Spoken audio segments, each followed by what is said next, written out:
In a cozy little room, filled with books and toys, lived a curious boy named Leo. One evening, as the sun painted the sky in shades of orange and pink, Leo noticed something new tucked away in the corner. It was a backpack, but not just any backpack. This one shimmered with a soft, gentle glow. His heart thumping with excitement.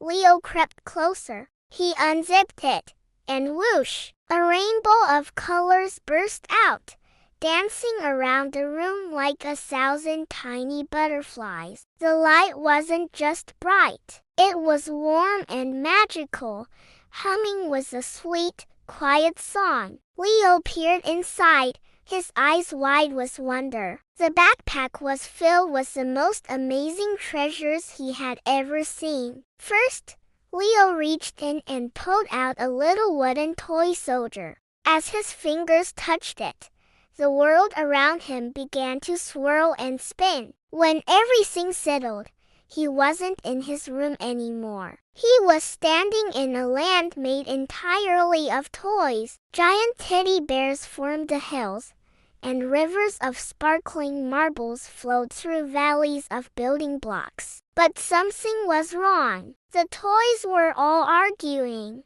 The dolls wanted to build a castle, the toy cars wanted to race, and the bouncing balls just wanted to bounce. "This way is better," shouted a doll. "No, my way," zoomed a race car. The noise was a jumbled mess. Leo remembered how he and his friends built the best sandcastles when they all worked together. He gathered the toys and said, "What if we build a racetrack around the castle, and the bouncing balls can be the cheering crowd?" The toys looked at each other. It was a great idea. They started working together, and soon, a magnificent block castle with a winding racetrack stood tall, a testament to what they could achieve as a team. Leo smiled, realizing that working together makes everything much more fun. Feeling happy,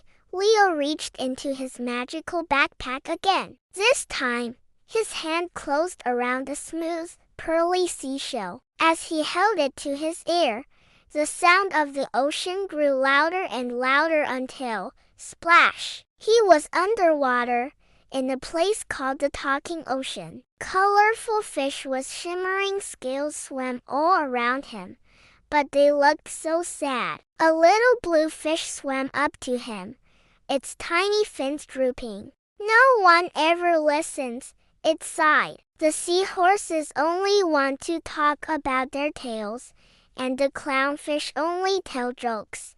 Leo saw a group of crabs all clacking their claws at once, not one of them hearing what the others were saying. He remembered a time he was so excited to tell his mom about his day, but she was busy and didn't hear him. It had made him feel small. Leo swam to the little blue fish and said, "I'm listening. Tell me your story."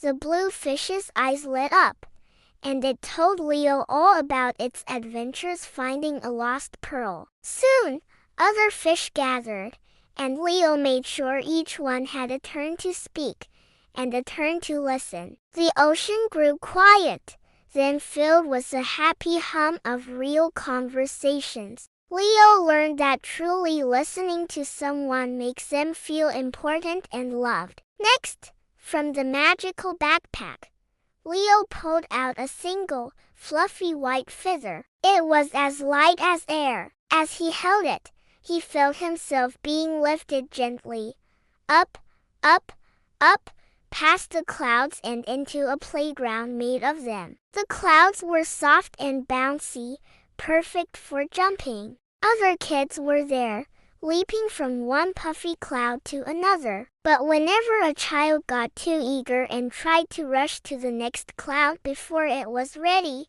poof, it would vanish into thin air, leaving them to tumble safely onto a bigger cloud below. Leo watched a girl get frustrated because the cloud she wanted to jump on kept disappearing. He remembered waiting for his birthday cake to bake. He wanted to eat it right away, but he knew he had to wait for it to be perfect. So, Leo sat down on a cloud and waited. He watched the little clouds drift and grow. When a big, sturdy cloud floated near, he took a gentle leap. He landed softly. By being calm and waiting for the right moment, Leo could explore the entire cloud playground. He discovered that good things often come to those who have the patience to wait. The sky outside Leo's window was now dark, filled with twinkling stars. He reached into his backpack one last time and pulled out a small, old-fashioned lantern. It wasn't lit,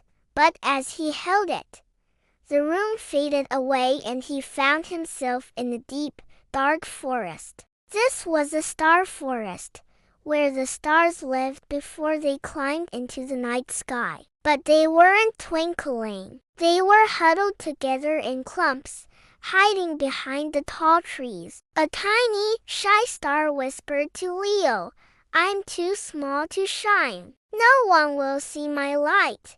Another one said, "What if I shine the wrong way?" They were all afraid to shine alone. Leo thought about his first day of school. He had been scared to talk to anyone, but then he remembered his own special drawing he'd brought to show, and it gave him the courage to say hello. He held up the unlit lantern and said to the little star, "Even the smallest light can make the darkness beautiful. Your light is special, and the world is waiting to see it." He encouraged the star to try. Hesitantly, the little star began to glow. Seeing its bravery, another star started to shine, and then another. Soon, the entire forest was filled with a breathtaking, sparkling light. Leo learned that everyone has a unique light inside them, and being brave enough to share it makes the world a brighter place for everyone.